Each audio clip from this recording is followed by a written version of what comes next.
So when you get into Bambu Labs, just know that the only three things you need are home, but really you hardly ever need that.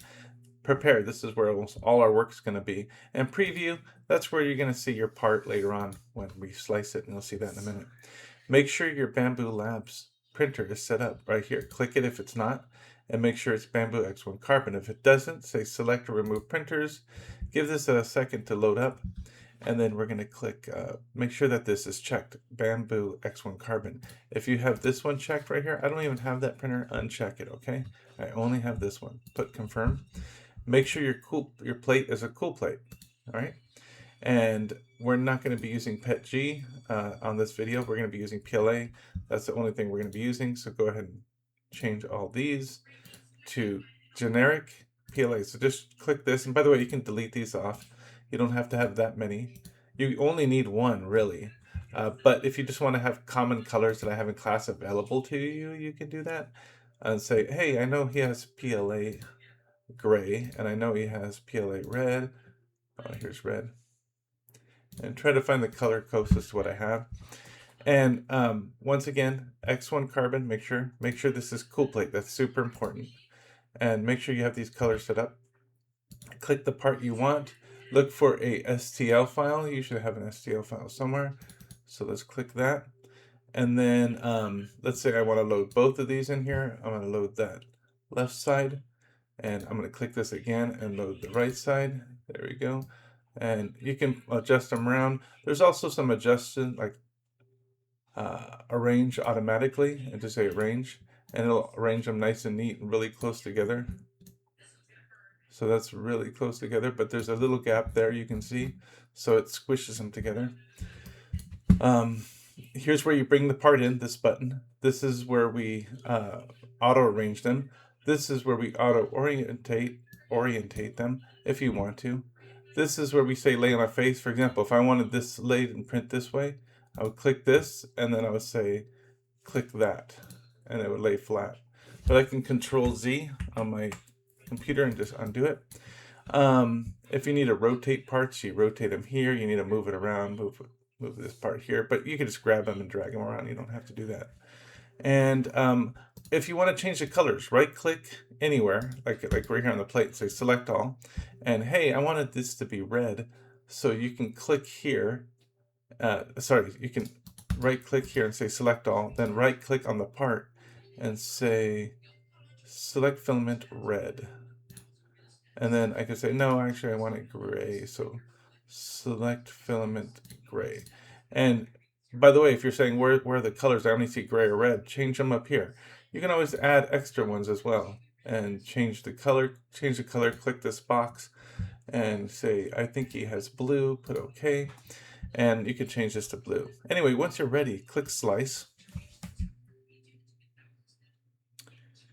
And now you see it moved us to preview, and you can kind of get an idea of where this is going to print how layer by layer.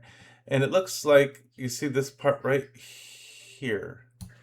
Right here, there's a bridge coming up, and it just prints in mid-air. That should be fine. It's got something on each side to be able to print. It should be able to handle that.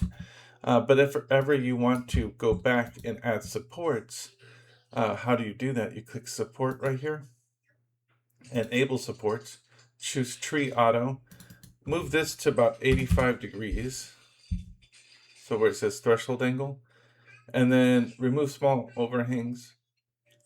If you want to have even less, click support critical regions only, and then put slice, and let's see what this comes up with. This didn't even put anything because I said only critical regions, and there are no critical regions. It decided, hey, I can print all this without support. So I unchecked that just to show you that it will print the supports here. This is taking a little longer to generate because the computer's working hard to figure out all the little organic branches that this is going to make. So give that just a minute.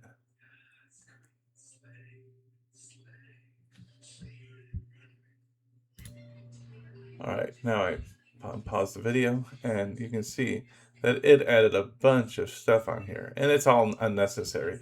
So it's probably a good idea that you check this support critical region, especially if you don't know what you're doing. So that's the way you want to do it.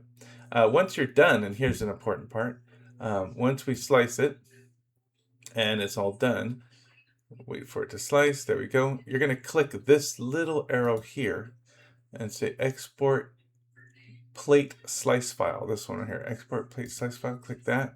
And then notice that button changed. Then you're going to save this and you can rename it however you want. You can leave it like that. I'm going to put box 3MF. It's going to be a 3MF file, not an STL file anymore. And now we're going to go to our website to upload. So now if you're in Google Classroom, at the very top of Google Classroom, you should find a print request and a form. The form should be very simple. Just check your email, make sure you're in your school email.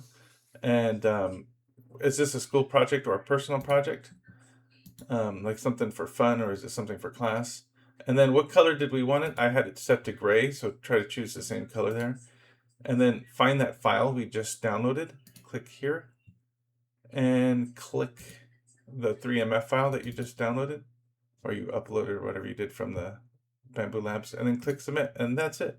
And you should get an email that it's printing after a few minutes. If it's over 50 grams, and it's going to send it to me to be verified, and this is over 50 grams. How do you know? Right here, this is 197 grams. This is a big, huge part, so it's 197 grams.